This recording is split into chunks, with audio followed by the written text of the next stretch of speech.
Hey there, hello again. This is Dean, and we are going to be talking again about The House Witch, the complete guide to creating a magical space with rituals and spells for hearth and home. And this will be our final post today about this book, our book of the month for September. We are into chapter 2 now, Your Home as a Sacred Place. And this chapter is really broken up into two parts.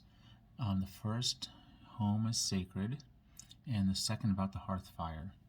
So, the author talks about, you have your house, the physical embodiment, the walls, the floor, the doors, the roof, whatever.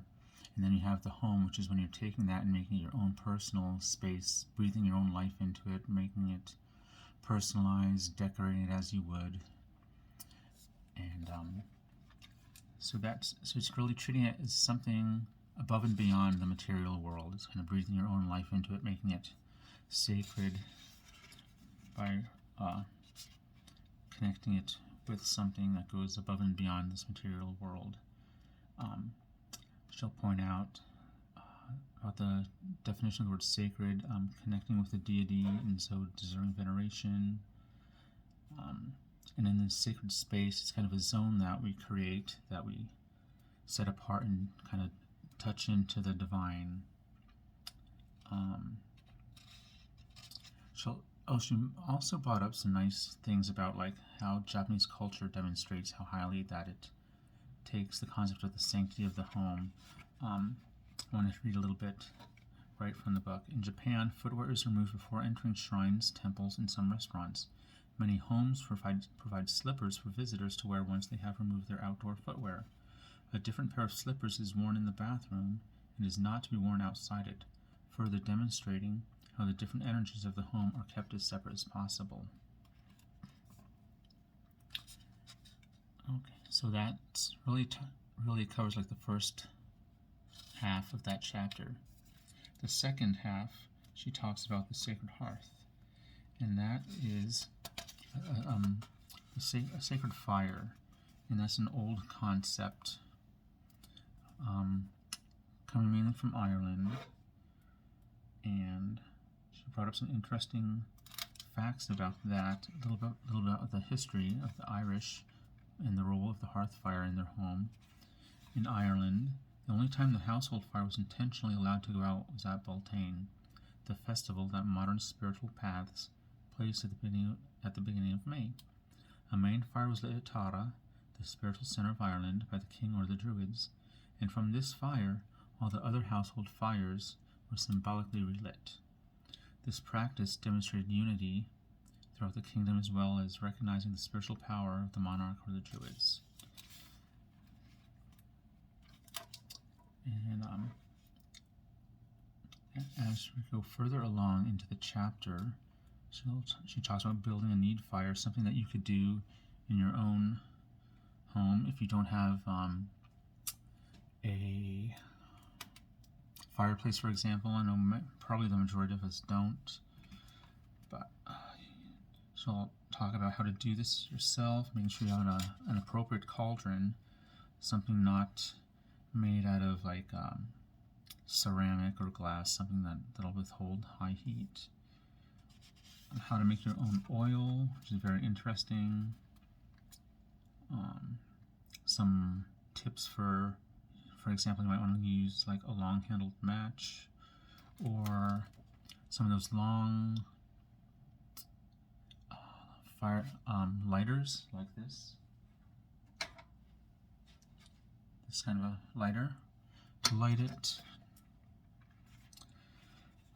She also talks about s'moring or banking your fire, which was how they would not allow the fire to go out. So they would keep it not burning overnight, but keep the coals hot so they could relight the fire the next day. And she ends this chapter with some advice, kind of a meditation, banking your own inner flame, keeping the fire within you, recognizing the sacred within us all. Some of the advice for this: to sit or stand with a relaxed frame, If you know a relaxation exercise, run through it to rid yourself of any excess stress and tension in your body. This is something that could be done daily, she is advising, and I think this is a good idea. You kind of think back about how you felt when you woke up, and then think about your day's activities, the things that you did, the stresses that you encountered, the good emotions, the bad emotions, what made you feel happy, angry, frustrated, sad, peaceful. When you go back, when you finish thinking about these different emotional encounters that you've had, take 3 deep breaths and kind of release those, and release all of that pent up worry, irritation, etc.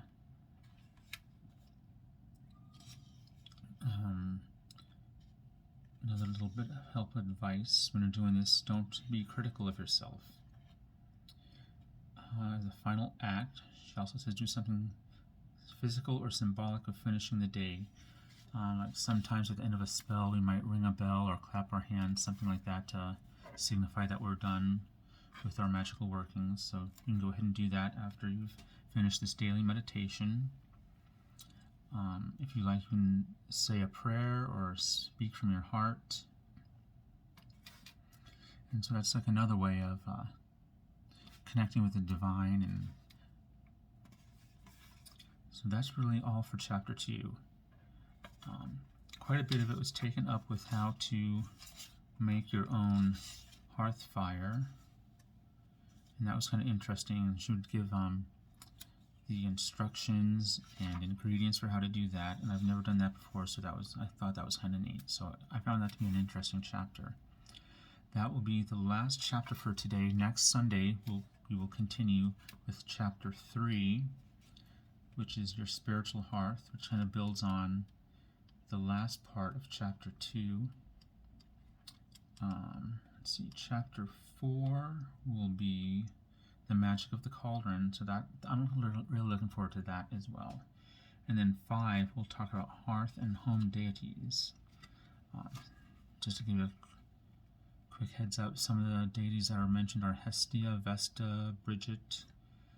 It looks like some Asian, Frigga, Norse, and okay.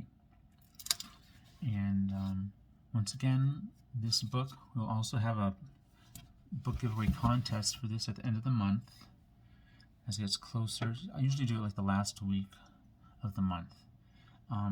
Once again, the winner will also get to choose from 3 different gifts that we still have left available. There's the Bat's Breath bottle. We have the Ouija board themed coffin, and also the little cauldron candle holder. So once again, that will be the book giveaway contest will be towards the end of the month. I'll announce that probably during like a Tuesday or Wednesday, and then we'll have the winner announced during the Dark Moon Live spell, which I'll be doing on Sunday. I think it's September 25th. But I look forward to talking to you more about this book next weekend. Have a great week, you guys.